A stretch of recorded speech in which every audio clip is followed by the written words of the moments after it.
आपण शुणुंट रेडियो कोरापुट। आज एक विशेष अध्याय। आज आम जा बुलवाई भूटान।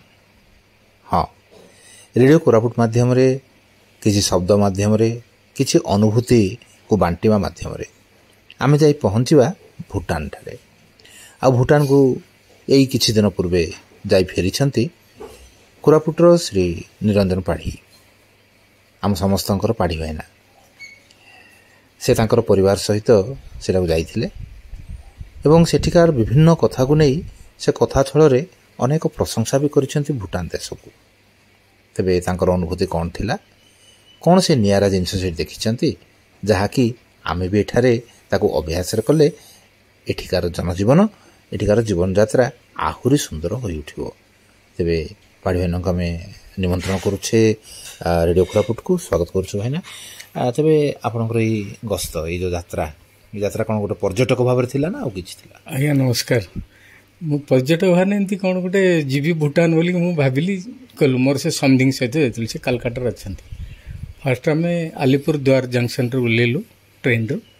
तापर जयगांव फैमिली संग जाइथिलु। जयगांव बोली गोटे जगह अछि मन जोडा कि हमर बॉर्डर हमर भूटान रो बॉर्डर। जयगांव गला पर सिटी बहुत बढ़िया लागिला।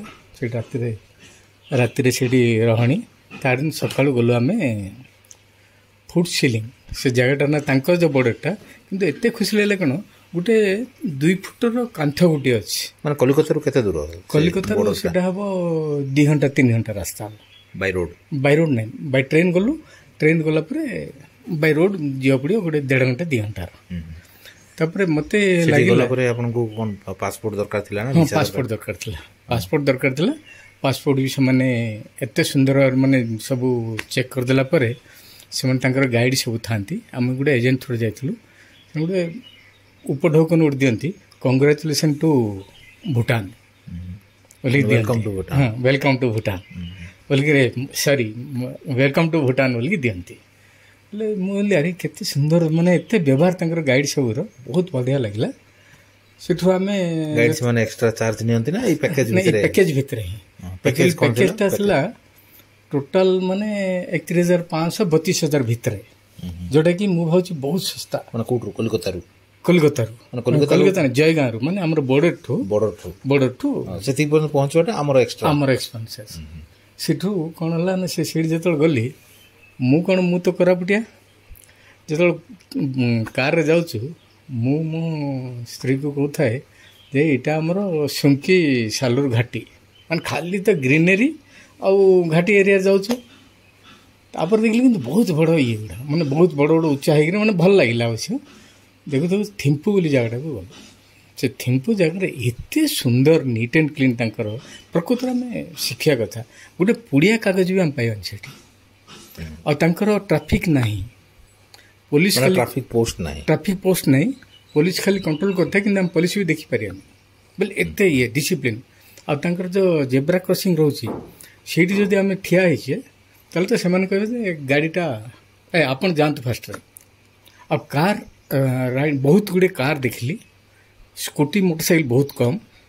आ किंतु सेमाने हमको फास्ट छाड़ दु। अब रफ ड्राइविंग नहीं को कार रे એટલે કાર रो को प्रकार कार सब देखि कार हमर इंडियन कार आ विदेश कार विदेश कार आ रफ ड्राइविंग नहीं। और जदि जने जदि पैसेंजर माने गोटे लोक जदि से आर पटू जीवा थियो माने जेब्रा क्रॉसिंग न था राइट हैंड ड्राइव ना लेफ्ट हैंड ड्राइव से होची लेफ्ट हैंड ड्राइव हेले आमे जदि एपटे रास्ता ठिया छे से कार भी स्लो कर दियंती से कहबे आपण जानत माने मते गोटे आश्चर्य लागला जे आमे गला पर से कार जीवे सेमती से बहुत बढ़िया लगला। आ सेठी प्राय झियो लेडीज बहुत कम करचंती मु जा देखली थिम्पू एरिया रे। आ तापरे आमे जाइथिलु बुद्ध स्तूपटा बहुत बढ़िया लगला। आ सेमानकर हॉस्पिटल रे ये माने होटल रे भी हॉस्पिटलिटी बहुत बढ़िया। आ राति रे भी झियो गुडा माने झियो लेडीज एमती गुडा काम करचंती माने राति रे भी ड्यूटी करंती किंतु किछि असुविधा नै। सेमाने पचारि आपण कोन खाइबे कौन ये करेंगे केमती कौन सकाल ब्रेकफास्ट माने हॉस्पिटलिटी आपण माने हमर नॉर्मल खाना नॉर्मल नाम इंडियन खाना का तांकर भी मेन फूड पड़े ये राइस का। आ नॉन भेज भी पचारती नॉन भेज जहाँ जी जमी खाइब से दिखाती। ଆଉ ସେଠୁ କ'ଣ ସେମାନେ ଯେ ତାଙ୍କର ପରିବା କ'ଣ କ'ଣ ସବୁ ପରିବା ପତ୍ରରେ ଗୋଟେ କ'ଣ ସେ ଶାଗ ଟାଇପ୍ର ନହେଲେ ଆଉ ଆମର ସବୁ ବନ୍ଧାକୋବି ଫୁଲକୋବି ସବୁ ଅଛି। ଗୋଟେ ଶାଗ ଟିକେ ଅଲଗା ଟାଇପ୍ର, କିନ୍ତୁ ତାଙ୍କର କ'ଣ ଜିଙ୍ଗ ଜାଙ୍ଗ ଏମିତି ୱାର୍ଡ ଯାଏ ତ ଆଉ ମୁଁ ମନେ ରଖିପାରିଲିନି। ହେଲେ ସେମିତିରେ ତାପରେ ଟେଷ୍ଟଟା କେମିତି ଥିଲା? ଟେଷ୍ଟଟା ବହୁତ ଭଲ ଥିଲା। ଟେଷ୍ଟ ଭଲ, ଟେଷ୍ଟ ଭଲ, ବ୍ୟବହାର ଭଲ। ଆଉ ତାପରେ କ'ଣ ନା ଆମେ ଯାଇଥିଲୁ ବୁଦ୍ଧିସ୍ତବ ଗଲୁ। ବୁଦ୍ଧିସ୍ତବ ବି ଏତେ ସୁନ୍ଦର ଲାଗିଲା, ଦେଖିବା କଥା। ତାପରେ ଗଲୁ ଟାକ୍ସାକ୍ ବୋଲି ଗୋଟେ ଠିଆ, ଟାକ୍ସାକ୍ ବୋଲି କ'ଣ ସେଇଟା ପୁଣି ତାଙ୍କର ବୁଦ୍ଧଙ୍କର ଗୋଟେ ମାନେ ଗୋଟେ ଗୁରୁଦେବ ସେଠି ଗୋଟେ ବହୁତ ବଢ଼ିଆ ଇଏ କରିଛନ୍ତି। ମାନେ ସେଠି ଯେଉଁ ଅଧ୍ୟୟନ ମାନେ ଜପରେ ବସି ରହିଥିଲେ ସମସ୍ତେ କହୁଛନ୍ତି ଏଇଠି ଯଦି କିଛି ମଙ୍ଗତ୍ୱ ନେବ ମାନେ ମାନସିକ କରିବ ତାହେଲେ ନିଶ୍ଚିତ ଭାବରେ ପୂରଣ ହେବ। କିନ୍ତୁ ଆମେ ଆଉ ସେ ଉପରକୁ ଯାଇପାରିଲୁନି। କିନ୍ତୁ ଗୋଟେ ଆନ୍ଧ୍ର ଲେଡ଼ିଟା ବୋଧେ ମାନେ ବୟସ ହେବ ପ୍ରାୟ 65 ଖଣ୍ଡେ ହେବ, କିନ୍ତୁ ଗୋଟେ ବାଡ଼ିଟି ଧରିକିରି ସେ ଫେରେ କହିଲେ ଯେ ମୋତେ 7ଟା ମାନେ ଡାଇବେଟିସ୍ ଏସବୁ ଅଛି, କିନ୍ତୁ ଆପଣ ଯଦି ମାଇଣ୍ଡ ସେଟ୍ କରିଦେବେ ତାହେଲେ ଆପଣ ଯାଇପାରିବେ ବୋଲି। ସେ ସକାଳେ 9ଟାରେ ହେଇଥିଲେ, ସନ୍ଧ୍ୟା 6ଟା ବେଳେ ପହଞ୍ଚିଲେ। ମୁଁ କହିଲି ବାପରେ, ମାନେ ଏତେ ଭଲ ଲାଗିଲା। ଆଉ ପ୍ରାୟ ସେଇଟା ଗୋଟେ। ତାପରେ ଆମେ ଗଲୁ ଚେଲେଲା ପାସ୍ ବୋଲି ଯେଉଁଟାକି ଆଇସ୍ ପଡ଼ୁଛି, ଉପରୁ ପଡ଼ୁଛି। ହଁ ପୁରା ମାନେ ବର୍ଷା ଆଇସ୍ ବର୍ଷା ହେଉଛି ଚେଲେଲା ପାସ୍ଟାରେ ଆଇସ୍ ବର୍ଷା ହେଉଛି। ଆଉ ସେଠିକି ଆମର ପ୍ରାୟ ଇଣ୍ଡିଆନ୍ସ ବହୁତ ଯାଆନ୍ତି, ମାନେ ବେଙ୍ଗଲୋରୁ ଯାଇଥିଲେ, ପୁନାରୁ ଯାଇଥିଲେ, ନାଗପୁରରୁ ଯାଇଥିଲେ, ଆନ୍ଧ୍ରରୁ ଯାଇଥିଲେ। ଆଉ ତାଙ୍କର ନିଜର ଇଣ୍ଡିଆନ୍ସକୁ ବାହାର କଣ୍ଟ୍ରି ଦେଖିଲେ ଆହୁରି ଖୁସି ବି ଲାଗେ, ସେଇଟା ବି ମଜା ଲାଗିଲା। ତାପରେ ସେଠୁ ଆମେ ଚେଲେଲା ପାସ୍ରେ ଆସିଲୁ। ତାପରେ ଆମେ ଆଉ ଗୋଟେ ଜାଗାକୁ ଯାଇଥିଲୁ ଟାଇଗ୍ରେନିସ୍ଟା ସେଟା ଗୋଟେ ଗୌତମ ବୁଦ୍ଧଙ୍କର ବହୁତ ଇଏ ଅଛି, ମାନେ ମନ୍ଦିର ଟାଇପ୍ର। ତାପରେ ମ୍ୟୁଜିୟମ୍ ଗୋଟେ ଅଛି, ମାନେ ମ୍ୟୁଜିୟମ୍। ଆଉ ଇଣ୍ଟରନ୍ୟାସନାଲ୍ ଏୟାରପୋର୍ଟଟା ଯେଉଁ ଅଛି ସେଇଟା କେଉଁ ଜାଗାଟା ମୋତେ ଆଉ ମନେ ପଡ଼ୁନି, କିନ୍ତୁ ବହୁତ ବଢ଼ିଆ ଥିଲା। ଛୋଟିଆ ଦୁଶି, ଆମର ବାଉଣ୍ଡରୀ ଭଳି ନାହିଁ, ଉପରକୁ ଆମେ ଦେଖିପାରିବା। ଆମର କ'ଣ କିଛି ଆଉ ଦୁଶୁନି, କିନ୍ତୁ ପୁରା ଆପଣ ମାନେ ଏନ୍ଜୟ କରିପାରିବେ। ଟ୍ରେନ୍ ମାନେ ଇଏ ଗଲାବେଳେ, ଫ୍ଲାଇଟ୍ ଗଲାବେଳେ ଆସିଲା ବେଳେ ସବୁ ଏନ୍ଜୟ କରିବେ। ହିନ୍ଦୁ ମନ୍ଦିର କିଛି ଅଛି? ହିନ୍ଦୁ ମନ୍ଦିର ଗୋଟେ ବଢ଼ିଆ ମନ୍ଦିରଟେ ଅଛି। ଆଉ ସେଠି 2019ରେ ରାଜା ଦେଇଛନ୍ତି, ଡୋନେଟ୍ କରିଛନ୍ତି ସେ ହିନ୍ଦୁ ମନ୍ଦିରକୁ। ଦୁର୍ଗାଙ୍କର ଗୋଟେ ମାନେ ବହୁତ ସୁନ୍ଦର ମନ୍ଦିରଟା, ଆଉ ପିସଫୁଲ୍, ଆଉ ଗ୍ରିନେରୀରେ ଏମିତି ଯେ ନନ୍ ପଲ୍ୟୁଟେଡ୍ କଣ୍ଟ୍ରି କହିଲେ ବି ଚଳିବ। ସେଟା ଗୋଟେ ବହୁତ ଭଲ ଲାଗିଲା। ତାପରେ ଆଉ ଗୋଟେ ପଲିଥିନ୍ କେମିତି ବ୍ୟବହାର ହେଉଛି ସେଠି? ପଲିଥିନ୍ କିଛି ନାହିଁ। ଆଉ ଯଦି ବି ମାନେ ବାହାରେ ଗୋଟେ ପଡ଼ିଆ ଦେଖିବ ନହେଲେ ଚିନ୍ତା କର, ମୁଁ କହିଲି ପଲିଥିନ୍ ଧରିକି ଯାଉଛନ୍ତି ନା? ପଲିଥିନ୍ ଲୋକ ଧରିଗଲେ ବି ଯଦି ଗାଡ଼ିରେ ମୁଁ ଦେଖୁଛି ସେ ଗାଡ଼ିରେ ମାନେ ପଲିଥିନ୍ କିଛି ଯଦି ଧରିଛନ୍ତି ସେଟା ସେ ପକେଟରେ ରଖିଦେବେ, ଫିଙ୍ଗି ଦେବେନି। ସେଟା ବାହାରେ ଡଷ୍ଟବିନ୍ରେ ପକେଇବେ ସିନା, ଆଉ ଇଏ ନାହିଁ, ବାହାରେ କିଛି ପକେଇବାର ନାହିଁ। ମାନେ ଛୋଟ ଏଡ଼ିକି ପଲିଥିନ୍ ମାନେ ଗୋଟେ ଇଞ୍ଚର ପଲିଥିନ୍ ପକେଇ, ମୁଁ ଥିମ୍ପୁ ଯେଉଁ ଜାଗାଟା ତାଙ୍କ କ୍ୟାପିଟାଲ, ସେଠି ଗୋଟେ ଇଞ୍ଚର କାଗଜ ମୁଁ ଚାରିଆଡ଼େ ଖୋଜୁଥାଏ, କାହିଁକି ତାଙ୍କ କୋରାପୁଟିଆ ଲୋକ କୋଉଠି କୋଉଠି ପଡ଼ିଥିବ ପରା ବୋଲି ଦେଖିଲା କିଛି ପଡ଼ିନି ବୋଲି। ତାଙ୍କର ବେଶଭୂଷା ସେ ଆମର ଯେଉଁ ତିବେତିଆନ୍ସ ଯେମିତି ପିନ୍ଧନ୍ତି ତାଙ୍କର ସେମିତି ପିନ୍ଧନ୍ତି। ଆଉ ତାଙ୍କର ଆଉ ଗୋଟେ ଅଛି କ'ଣ, ସିମ୍ପଲି ଭୁଟାନ ବୋଲି ତାଙ୍କର ଯେଉଁ ମାନେ ଫାଷ୍ଟ ଯାଉ ପଚାରୁଛନ୍ତି ଆପଣ ୱାଇନ୍ ନେବେ କି, ଆମେ ତିଆରି କରୁଛୁ, ତାକୁ ଗୋଟେ ଆରା ବୋଲି କହନ୍ତି। ସେଗୁଡ଼ାକୁ ବଡ଼ ଲୋକ ଯିଏ ଗଲେ ତାଙ୍କ ଯେଉଁ ଗଲେ ତାଙ୍କ ସେ ଗାଇଡ଼ଟା ମୋତେ କହୁଥିଲେ ଯା ସେ ଆରା ଓଲିଆଟାକୁ ସମସ୍ତଙ୍କୁ ଦେବେ ଫାଷ୍ଟ। ଆଉ ଯିଏ ନେବେ ତ ଭଲ କଥା, ନହେଲେ ମନା କଲେ କିଛି ନାହିଁ। କିନ୍ତୁ ତାପରେ ଗଲା ପରେ ସେ ସବୁ ଯେଉଁ ତାଙ୍କର ସେ ସିମ୍ପଲି ଭୁଟାନରେ ଆଗର ଲୋକ କେମିତି ରହୁଥିଲେ, ଆଉ ଚାଷ କଲାବେଳେ କେମିତି ମାନେ ହଳ ଚାଷ ଏସବୁ କଲାବେଳେ କେମିତି ଗୀତ, ହଁ ପାରମ୍ପରିକ ଭାବରେ କେମିତି ଗୀତ ଗାଇକିରି ପୋକ ମରିବ, ଆଉ ଭୂମାତାଙ୍କର ଇଏ ହେବ, ମାନେ ଯେମିତି କଷ୍ଟ ହେବନି, ଏସବୁ ବଢ଼ିଆ ଗୀତ ଗାଇ ସେମିତି ଆରମ୍ଭ କରନ୍ତି ଚାଷ। ଆଉ ଗୋଟେ ମୁଁ ଦେଖିଲି କ'ଣ ନା ଫ୍ୟାଟାଲିଟି ଟେମ୍ପଲ୍, ଯେଉଁଠି ପ୍ରାୟ କପୁଲ୍ସ ଯାଆନ୍ତି। ଆଉ ଆମେ ଯାଇଥିଲୁ ସିମ୍ପଲି ଭୁଟାନରେ, ତାଙ୍କର ସବୁ ଯେଉଁ ଟ୍ରାଡ଼ିସନାଲ୍ ସବୁ ଦେଖିଲା ପରେ ବି ଆମର ଯେମିତି ଶିବଲିଙ୍ଗଙ୍କୁ ପୂଜା କରାଯାଏ, ସେମାନଙ୍କର ହେଲେ ଆପଣମାନେ ବୟସ୍କ ଲୋକ ଆସିଛନ୍ତି, ବଢ଼ିଆ ହିନ୍ଦୀ କହନ୍ତି, କିନ୍ତୁ ଆପଣ କିଛି ଭୁଲ ବୁଝିବେନି, ଖରାପ ବୁଝିବେନି। କିନ୍ତୁ ଆମର ଏଇଟା ହେଉଛନ୍ତି ପ୍ରକୃତ ବହୁତ ସମ୍ମାନ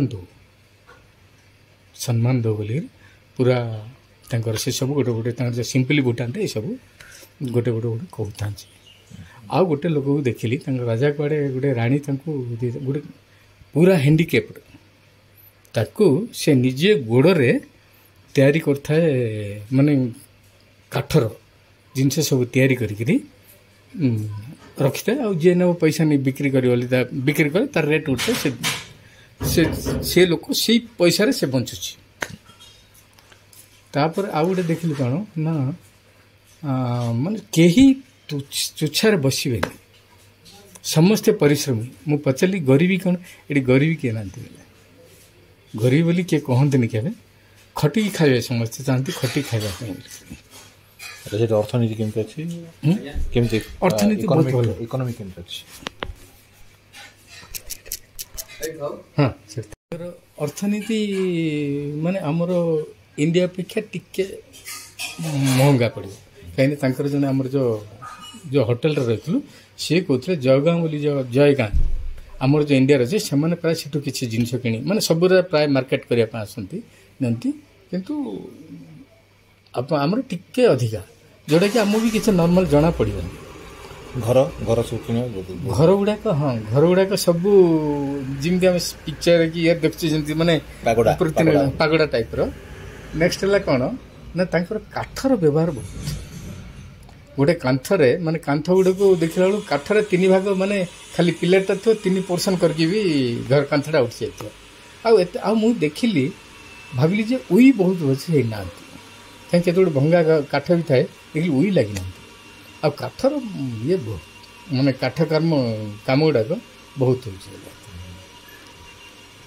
ଆଉ ସେଠିକାର ମାନେ ସାଧାରଣ ଲୋକର କେମିତି କାହା ସହିତ କଥା ହେଲେ ଆପଣ? ସାଧାରଣ ଲୋକଙ୍କ ସହିତ କଥା ହେଲେ ବି ସେମାନେ ଯାହା ମାନେ ବ୍ୟବହାର ତ ଭଲ, ତାପରେ ଆପଣ ଯାହା କହିବେ ଯେମିତି ହବ ମାନେ ଭାଷା ବୁଝୁଛନ୍ତି, ହିନ୍ଦୀ ବୁଝୁଛନ୍ତି।